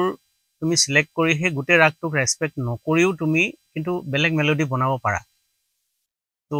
কেনেকৈ ভাঙিব লাগিব মানে you can shift around different ragas and different formats যিটো জেজত হয় তো they go' on playing in different scales তো সেই বস্তুটো তথাপিও ভাঙিও অথচ এটা টোটেল এক্সপ্ৰেশ্যনৰ জন্ম দিব পৰা যায় তো সেই বস্তুবোৰ ইমবাইব কৰোঁতে সৰুৰ পৰা সেইবোৰ নিজে ইমবাইব হৈছিলে কিছুমান কথা একেবাৰে নজনাকৈ কৰি পেলাইছিলোঁ কিছুমান কথা ভুল হ'লে হওক কৰিম বুলি কৰি পেলাইছিলোঁ কিছুমান কথাত এতিয়া অকণমান সংযত হৈ পেলাই চালে কিছুমান কথা জানো যে এইবোৰ হয়তো বেলেগ হয় আৰু বেলেগ কৰিব পাৰিলোঁ হয় বা তেনেকুৱাও হয় কিন্তু সেই ভেৰিড ইম্পেক্টবোৰে পিছলৈ নিজে ছাবকনচিয়াছৰ পৰা নিজৰ ক্ৰিয়েশ্যনত হেল্প কৰে ক'ব নোৱাৰাকৈ সেইকাৰণে মই কওঁ যে কোনোৱে একো ক্ৰিয়েট নকৰে আচলতে কোনো কম্প'জাৰ নাই পৃথিৱীত সকলোৱে হয় সকলোৰ পৰাই সেই বস্তুটো ইথাৰত ভাহি থাকে কোনোবাই এণ্টেনাটো যাৰ ষ্ট্ৰং হয় সি সানি দিব পাৰে তেনেকুৱা আৰু এটা কালেক্টিভ ইফৰ্ট বুলি আপুনি ক'ব বিচাৰে তাৰমানে কালেক্টিভ কনচিয়াছনেছটো আমাৰ যেনেকুৱা আমাৰ যিটো নৰ্মেল কনচিয়াছনেছ তাৰো এটা কালেক্টিভ ৰূপ আছে সেইটো ৰূপ মই এটা উদাহৰণৰ সৈতে তোমাক বুজাই দিওঁ অকণমান বেছি হৈ যাব বস্তুটো অকণমান গধুৰ কথা যদিও অকণমান লাইটলি ক'ব পাৰি এতিয়া ধৰি লোৱা আমাৰ এক্টৰ ছাইফ আলী খানৰ ঘৰত এটা চিৰি আছে মই আগতেও কাৰোবাক কৈছোঁ এটা চিৰি আছে সেইটো পাটৌদি পেলেচৰ চিৰিটো হাতী দাঁতেৰে বনোৱা প্ৰায় 320টা হাতীৰ দাঁতেৰে সৈতে সেইটো তাৰ খুঁটাবোৰ হাতী দাঁতৰ তো সেইটোক লৈ যদি কেনেবাকৈ পাটৌদি হাউচৰ কোনো মেম্বাৰে এতিয়া যদি গৌৰৱ কৰে তো কি অৱস্থা হ'ব তুমি ভাবিছোঁ এতিয়া এতিয়াতো Now হাহাকাৰ they হ'ব cannot যাব। cannot take pride. ইমানবোৰ হাতী দাঁত আছিলে বুলি পাটাউদিৰ দেউতাকে নিশ্চয় প্ৰাইড ফিল কৰিছিলে কাৰণ সেইবোৰ এটা এটা হাতী নিজেই গুলিয়াই মাৰিছে এতিয়া হাণ্টিংটো এটা ডাঙৰ হেৰি আছিলে এটা এণ্টাৰটেইনমেণ্ট আছিলে এটা সময়ত বাকী স্পৰ্টছতকৈ হাণ্টিং ৱাজ ডাঙৰ মানুহৰ স্পৰ্টছ এইটো তো ৰজা মহাৰাজাটো হাণ্টিঙেই কৰিছিলে তো সেই মানৱ জাতিটোৱে এতিয়া এনেকুৱা এটা লেভেলত আহিলে যে সেই হাতী দাঁতৰ চিৰিটোক লৈ এতিয়া কোনো সেই ফেমিলিটো মানুহে গৌৰৱ কৰিব নোৱাৰে কাৰণ লগে লগে মনলৈ আহিব যে ইমানবোৰ হাতী মৰা গৈছিলে সেইটো কাৰণে তো দে কেনট টেক প্ৰাইড অন দিছ তো হিউমেনিটিৰ টোটেল যিটো ছাবকনচিয়াছ সেইটো এতিয়া এইটো লেভেললৈকে আহিলে এনেকৈ ধৰণে লাহে লাহে লাহে হিউমেন কনচিয়াছটো ডেভেলপ হৈ গৈ থাকে তাত আমাৰ আৰ্টিষ্টবোৰৰ অকণমান প্ৰভাৱ থাকে মাত্ৰ তো it's nothing great about it because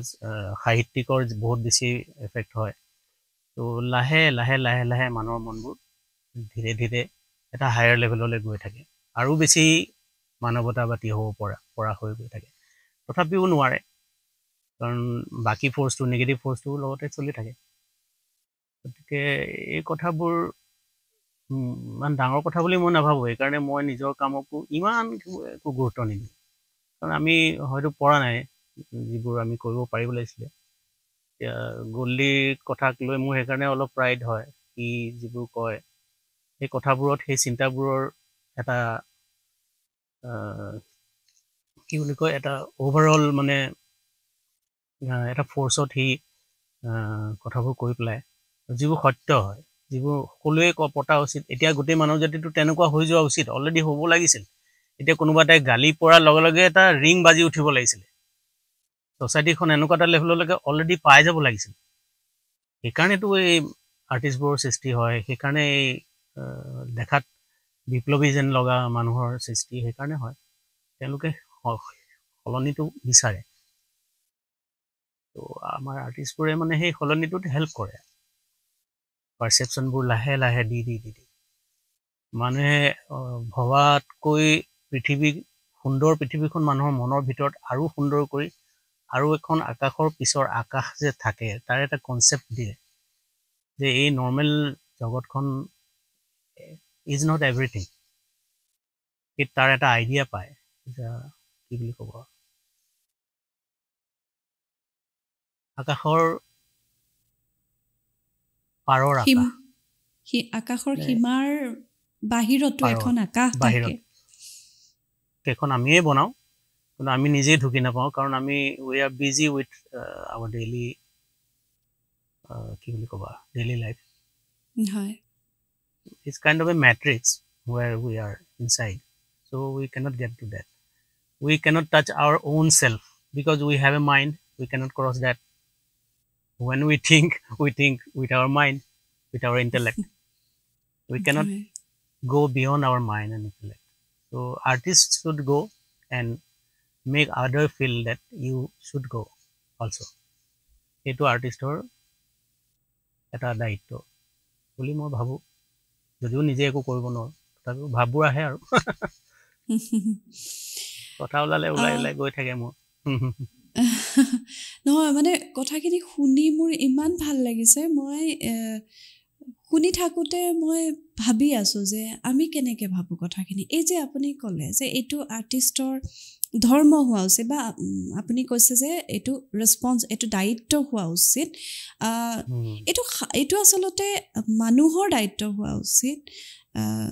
যে কেনেকুৱাকৈ আমি পৃথিৱীখন চাইছোঁ আপুনি যিটো কৈছে আকাশৰ সিপাৰৰ আকাশখন আমাৰ মনৰ মাজত আমি যিখন পৃথিৱী লৈ ফুৰোঁ সকলো মানুহৰ এটা এস্কেপ জ'ন থাকে মই ভাবোঁ সেই জ'নটোত সেই পৃথিৱীখন বৰ ধুনীয়াকৈ থাকে কিন্তু আমি সেই পৃথিৱীখনৰ সময় কটাবলৈ সময় উলিয়াব নোৱাৰোঁ আমি আচলতে কি কৰি থাকোঁ সেই প্ৰশ্নটো অহাৰ লগে লগে এটা মাছ ডিপ্ৰেশ্যন হৈ যাব যেনেই মোৰ বহুত সময়ত লাগে এটা গণ হতাশা হ'ব আচলতে আমি কি কৰোঁ আপুনি যিটো ক'লে যে আমাৰ দৈনন্দিন জীৱন যাত্ৰা বহুত সময়ত সংঘাত থাকে সংগ্ৰাম থাকে বহুত সময়ত আমাৰ এই যে কয় দিনটোৰ খোৱা পিন্ধা গোটেইখিনি মিলাওঁতে সেইটো হয় আৰু আমি মনৰ পৰা জিয়াওঁ কাৰণে প্ৰব্লেমটো হয় বুলি ভাবোঁ মই মনৰ পৰা জিয়াওঁ আমি মনৰ পৰা জিওৱাত অভ্যস্ত তো আমাক তেনেকৈ শিকালে আমাক ৰিয়েক্ট কৰিবলৈ শিকালে সকলো বস্তুৰে আমাৰ ইম'চনেল এটা ৰিয়েকশ্যন থাকে সকলো বস্তু আমি আমাৰ মনৰ পৰা চাওঁ তো আমি সদায় ভাবোঁ যে আমাৰ মনটো ইণ্ডিভিজুৱেল এটা জেগাৰ পৰা হয় আমি সেই মানে কনচিয়াছনেছটোৰ যি বিস্তৃত ৰূপটো আমিতো গমেই নাপাওঁ তো সেইকাৰণে উই আৰ অল ইণ্ডিভিজুৱেলাইজড পিপল তো প্ৰব্লেমটো কিন্তু তাতে হয় কাৰণ সেই মনটোৱে যি ৰিয়েক্ট কৰিলে নকৰিলে একচুৱেল মানুহটো একো এফেক্টেই নকৰে তেওঁ ডিপ্ৰেছ হোৱাৰ কোনো দৰকাৰেই নাই কিন্তু আমি মনটোৰ দ্বাৰা এটা পাৰ্চনেলিটি এটা যে সৰুৰ পৰা ইমান কষ্ট কৰি আমি স্কুল কলেজ গৈ এটা পাৰ্চনেলিটি ডেভেলপ কৰিলোঁ সেইটো আমাৰ কাৰণে সকলো হৈ যায় কিন্তু আমাৰ ভিতৰখনত সেই গঢ় লৈ উঠাৰ আগৰ যিটো সৰু ল'ৰা সেয়ে আচল মানুহটো তাক আৰু ঢুকি নাপাওঁ আমি তাক ঢুকি পোৱা অসম্ভৱ হৈ যায় এতিয়া জুবিন গল্ডি সি সেইটো সদায় ঢুকি পাই থাকে সি সদায় সৰু ল'ৰাটো হৈ থাকিলে সেইকাৰণে হি ইজ ডিফাৰেণ্ট হয় একচুৱেলি সকলো তেনেকুৱা হোৱা উচিত কিন্তু নহয়গে দাদা মানে জীৱনে আপুনি যিটো কৈছে মানুহে মনেৰে ভাবে মনেৰে চাই কথাবিলাক সেইকাৰণে এনেকুৱা হয় আপোনাৰ আজিৰ এই ভিডিঅ'টো চাই থকা মানুহখিনিও চাগে কথাবোৰ অকণমান ভাবিবলৈ যত্ন কৰিব কাৰণ এই কথাখিনি একদম সুকীয়া কথা সুকীয়া ধৰণৰ কথা কিছুমান আজি আমি পাতি আছোঁ ময়ো শিকি গৈ আছোঁ আপোনাৰ সৈতে কথা পাতি এতিয়া অকণমান মই গীতৰ কথা পাতিব বিচাৰিছোঁ আচলতে মোৰ কেইটামান গীত খুব প্ৰিয় মানে মোৰ প্লে'লিষ্টখনত এই গীতকেইটা থাকে জোন গলা ৰাতি তুমি দিয়া মৰমে কোনে জানে এই গীতকেইটা মোৰ বিশেষকৈ খুব প্ৰিয় আৰু আপোনাৰ গীতৰ তালিকা সঁচা কথা ক'বলৈ গ'লে গোটেই সংখ্যাটো মোৰ হাতত নাই কিন্তু এই গীতকেইটাৰ কথা এইকাৰণে ক'লোঁ যিহেতু মোৰ প্লে'লিষ্টত থাকে ইমান এটা মানে গীতৰ জৰিয়তেও আপুনি মানুহৰ মাজলৈ এনেকুৱা এটা প্ৰভাৱ আনিছিল ইমান ধুনীয়া মানুহ এজন সেইখিনি সময়ত আপোনাৰ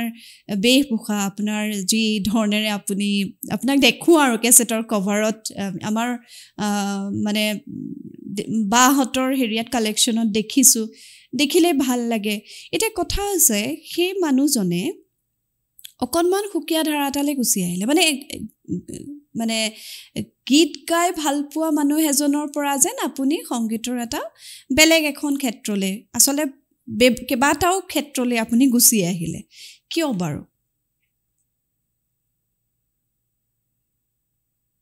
এইটো একচুৱেলি মই আগতে ক্ষেত্ৰ সলনি কৰা বুলি নহয় মই গান গাব পাৰিছিলোঁহে গান গোৱা নাছিলোঁ কেতিয়াও মানে গান গাওঁ আৰু আমাৰ ডিব্ৰুগড়ত থাকোঁতে চবেই গান গায় ময়ো গাওঁ আৰু আমাৰ ইণ্ডিভিজুৱেল ইমান বেছি চৰ্চা নাছিলে ইণ্ডিভিজুৱেল গানৰ আমাৰ লগত জিতুল আছিলে সি চৰ্চা কৰে ইণ্ডিভিজুৱেল গানৰ বাকীবোৰে একেলগে মিলি গ্ৰুপ চঙে গাওঁ তো তেনেকুৱা এটা পৰিৱেশৰ পৰা অহাৰ কাৰণে নে কি খুব বেছি নিজৰ গান গোৱালৈ বৰ বেছি মই ভবা নাছিলোঁ কিন্তু তাৰ আগতে মই যিকেইটা গান গালে মানুহে ভাল পালে হয় তেনেকুৱা গানবোৰ মই আনকে গাবলৈ দি দিলোঁ তো মোৰ হাতত ইমান গান নাছিলে হঠাতে দেৱ আমাৰ এনেকে দেৱ বৰকটকী সি খুব বুজালে এদিন তাৰ দেউতাকেও ক'লে যে আমাৰ অসমত এটা ষ্টাৰৰ দৰকাৰ হৈছে তো ষ্টাৰ এজন লাগে তো উৎপলক ষ্টাৰ বনোৱাৰ এটা প্ৰচেষ্টা সিহঁতি আৰম্ভ কৰিলে প্ৰথমতে মোক কনভিন্স কৰিবলৈ যে আপুনি এটা এলবাম কৰক আমি কৰোঁ তো আপুনি গাব তো তেনেকুৱা এটা ক'লে কিন্তু সি গম পোৱা নাছিলে যে তেতিয়া অলৰেডি বহুত দেৰি হৈ গ'ল কাৰণ মই মোৰ মিউজিকৰ পুৰা সেইখিনি সময়ত মোৰ হেঁপাহটো শেষ হৈ গৈছিলে আৰু সেইটোৰ হিচাপত মই কিছুমান ঘটনাৰ বাবে কিছুমান এইবোৰ এতিয়া কথা ক'ব নোৱাৰি আৰু কিন্তু পাৰ্চনেল কিছুমান ঘটনাৰ কাৰণে I was out of sync ত' that's why I took up the music composers post in Shillong because মই এস্কেপ ৰুট এটা বিচাৰি পালোঁ কাৰণে মই গুচি গৈছিলোঁ তো গান গোৱাৰ মোৰ সেই হেঁপাহটোতো নাছিলেই, একো কৰাৰো নাছিলে। তো কিন্তু তথাপি তাক খোজ কৰিবৰ কাৰণে এলবামটো কৰিবলৈ ল'লোঁ, কিন্তু মই গান বনাব নোৱাৰিলোঁ, একো কম্প'জ কৰিব নোৱাৰিলোঁ সেইখিনি সময়ত নতুনকৈ। দুটা এটা অনুৰাধা পৰলৰ কাৰণে দুটা এটা গান বনাই দিলোঁ, আৰু বাকী গল্ডীৰ পৰাই গান ল'লোঁ। গল্ডীয়ে বহুত গান বনাই থৈছিলে, সেই তিনিটা গান গল্ডীৰ নিজা গান, সি তাৰে গান হয়, মই গালোঁ আৰু মানে গাই দিলোঁ। কিন্তু মোৰ ইমান হেঁপাহত কৰা এলবাম নাছিলে এইটো। কৰিছিলোঁ, চব ঠিকে আছিলে, কিন্তু অলৰেডি দেৰি হৈ গৈছিলে। তাৰ 2-3 বছৰ আগতে যদি হ'ল হয়, তেতিয়া হয়তো মই খুব সৰ্বান্তকৰণে এইটো খুব ভাল ৰূপ দিবলৈ চেষ্টা কৰিলোঁহেঁতেন। এনেও আৰু সেইখিনি সময়ত অনামিকাৰ কাৰণে গান ৰেডি হৈ গৈছিলে। তো গল্ডীৰ অনামিকা এলবামটোৰ লগতে মই কৰি অনুৰাধা আৰু অনামিকা বম্বেলৈ গুচি গ'লোঁ, আৰু একে সময়তে হ'ল। তো গল্ডীৰ এলবামটো সেই ওচৰা ওচৰি সময়তে ৰিলিজ হ'ল, তাৰ মানুহে ভাল পালে, আৰু লগে লগে ষ্টাৰ এটাতো সৃষ্টিয়ে হৈ গ'ল। তো মোৰ দায়িত্বও শেষ, মই আৰু গান নকৰিলোঁ, আৰু ষ্টাৰটো গল্ডীয়ে হৈ গ'ল। তো তেনেকুৱা আৰু গানৰ হেঁপাহ মোৰ এইকাৰণে নাছিলে, মোৰ প্ৰব্লেম এটা আছে, মানে গানবোৰ পাহৰি যাওঁ মই। তো গায়ক এজনে আৰু গান পাহৰি থাকিলে কেনেকৈ হ'ব? তো মই সেই মানুহৰ আগত পাৰফৰ্ম কৰি বেয়া পাইছিলোঁ, আৰু সেইকাৰণে গানটো মই ইমান চিৰিয়াছলি লোৱা নাছিলোঁ। ল'ব পাৰিলোঁ হয়, গোটেই কেপেবিলিটিটো আছিলেই মোৰ, কিন্তু কিবা প্ৰকাৰে মিউজিকত অলপ বেছি মনটো অকণমান এষাৰি শুনিম নেকি দাদা? যিকোনো এয়া আৰু মোৰ একো মনত নাই, একো মনত নাথাকে গান। মই লাইনবোৰ পাহৰি যাওঁ, ৱৰ্ডবোৰ পাহৰি যাওঁ, সেইকাৰণে মই গান নাগাওঁ একচুৱেলি। জোন গলা ৰাতি হেনো, সেইটোকে দুষাৰি আৰু মাতটো কিবা ওলাব নাজানো। জোন গলা ৰাতি হেনো আকাশত, তাৰামৰে চাকি জ্বলে, পাহৰিলো ন।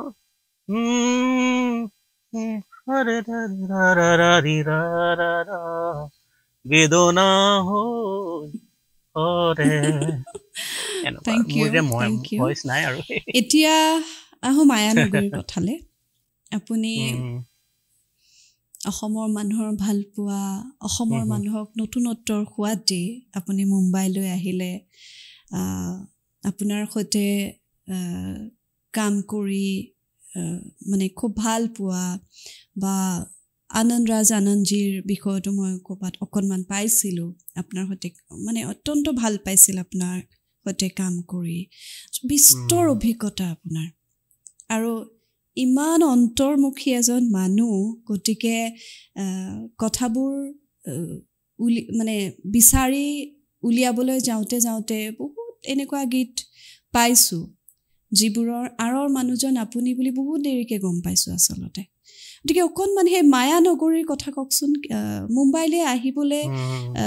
কিয় মন গ'ল আপোনাৰ?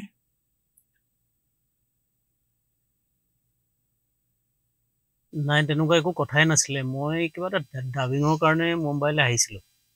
আৰু মেলোডিক অকলে এৰি থৈ যাব নোৱাৰি, সেইকাৰণে মেলোডিকো লৈ আহিছিলোঁ।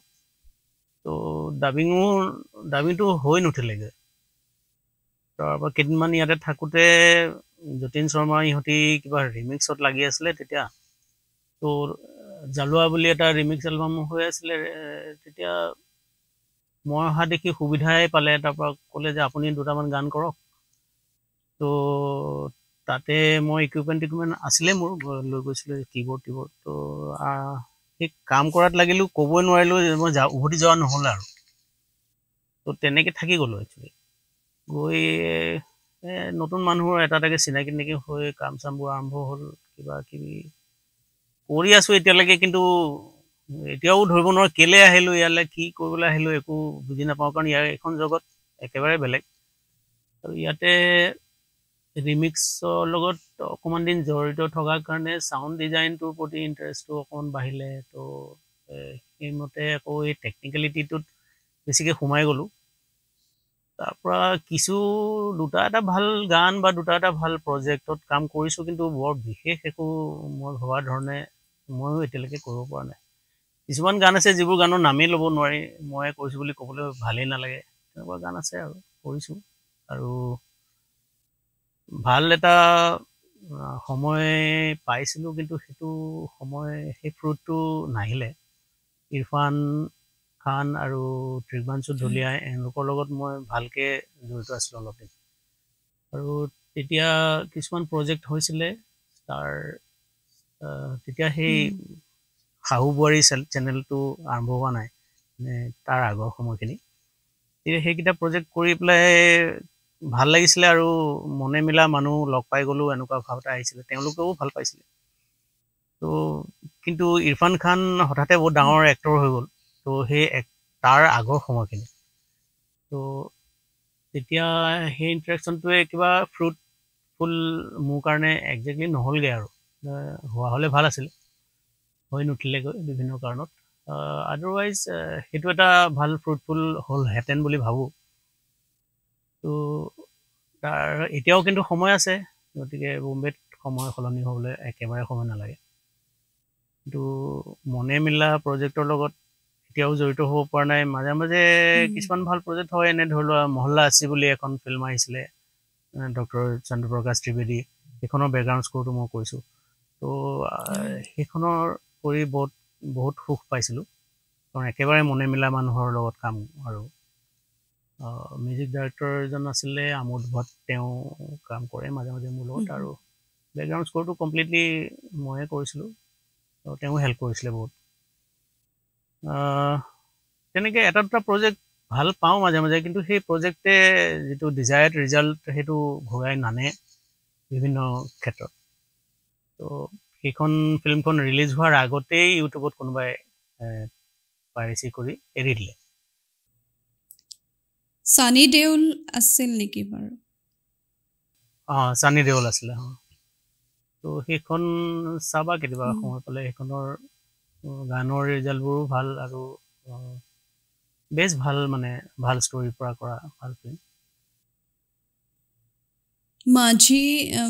মাঝি দ্য মাউণ্টেইন মেনতো আপুনি কাম কৰিছে, এটা গানটো হয়। সেই এটা গানৰ এৰেঞ্জমেণ্ট কৰিছিলোঁ মই। এটা গান দুটা গান কৰিছিলোঁ। তেনেকৈ মাজে মাজে প্ৰজেক্ট আহে আৰু কৰোঁ। 10 কাহানিয়া বুলি এখন ফিল্ম আহিছিলে, তাৰো দুটা নে তিনিটা গান কৰিছিলোঁ,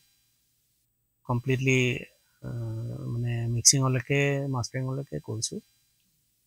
তো সেইকেইটা গান তেতিয়াৰ সেই ইউটিউবৰ যুগটো আৰম্ভ হোৱা নাই, হ'লে যথেষ্ট পপুলাৰ হ'লহেঁতেন। তেতিয়া অনলাইন ডাউনলোড হৈছে আৰু তেনেকুৱা বৰ বিশেষ হোৱা নাই। নাম ল'বলৈ এতিয়া মনতো নপৰে, কিছুমান যথেষ্ট কাম কৰিলোঁ, কিন্তু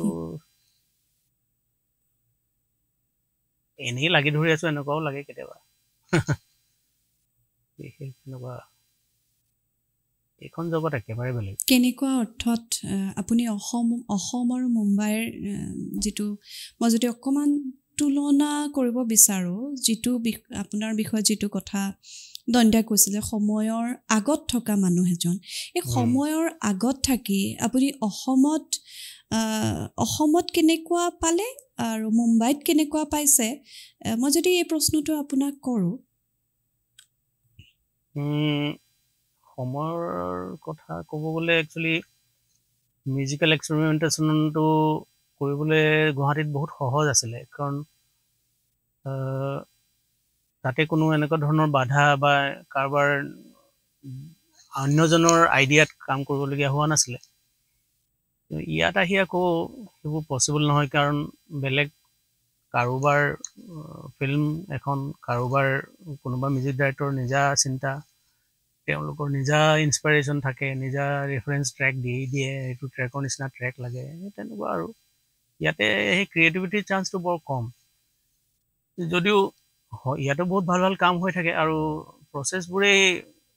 খাপচাৰা ভিতৰ, মানে সেই তেনেকুৱা অৰ্গেনিক প্ৰচেছ বৰ কম দেখিছোঁ। যি হয় তেনেকৈ হৈ থাকে, বহুতবোৰ মানুহ একেলগে সংযোগ থাকে এটা গানৰ লগত। তো তেনেকৈ বিভিন্ন ধৰণৰ চিন্তাবোৰ মিলি এটা গান হয়গৈ তো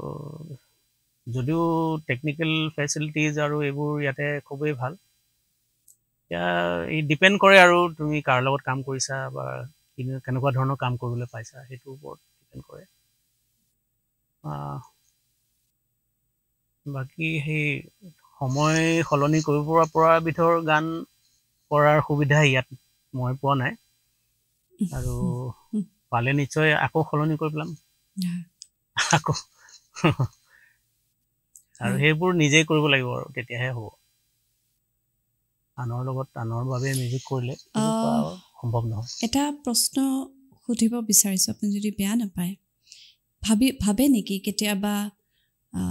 আপুনি নিশ্চয় অসমখনক মিছ কৰে কেতিয়াবা ভাবেনে যে অসমলৈ আহিব অসমত সেই আগৰ দৰে আকৌ কাম আৰম্ভ কৰিব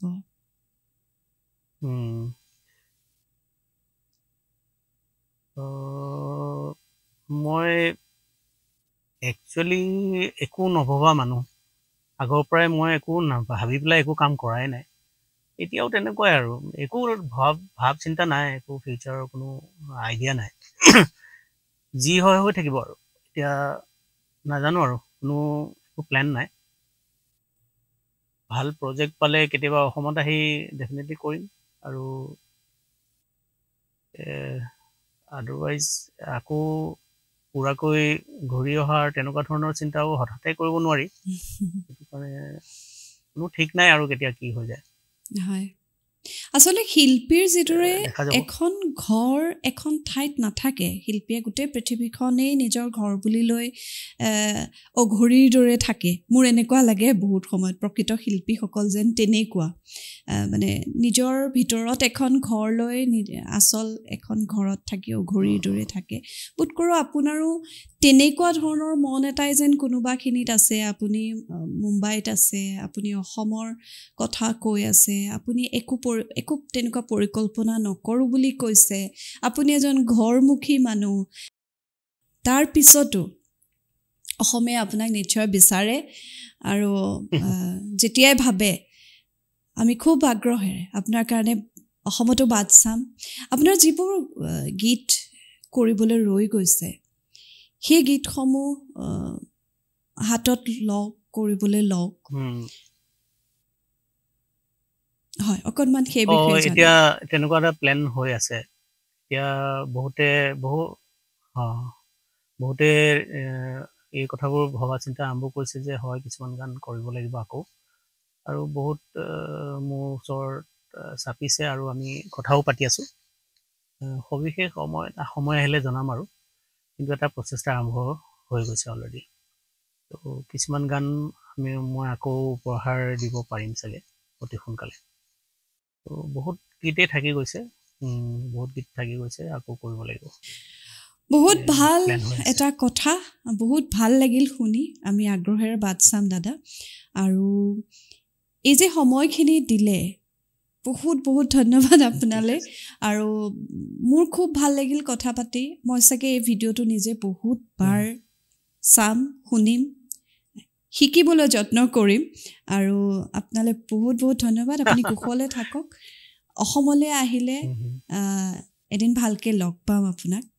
থেংক ইউ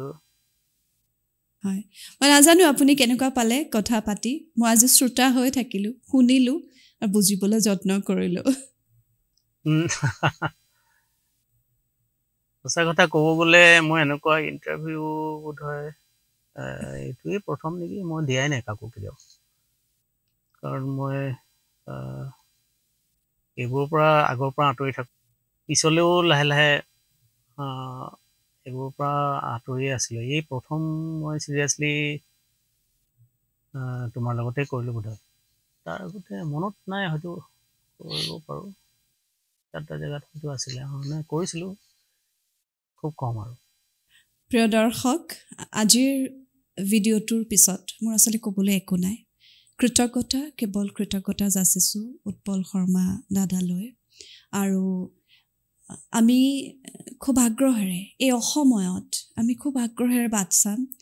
সেই সময়বোৰ যিবোৰ সময়ত তেখেতে সংগীতৰ ক্ষেত্ৰখনলৈ ইমান নতুনত্ব আনিলে যিবোৰ সময়ে তেখেতৰ জৰিয়তে আমাৰ মৰমৰ জুবিন গাৰ্গজনক এটা গতি দিলে সেই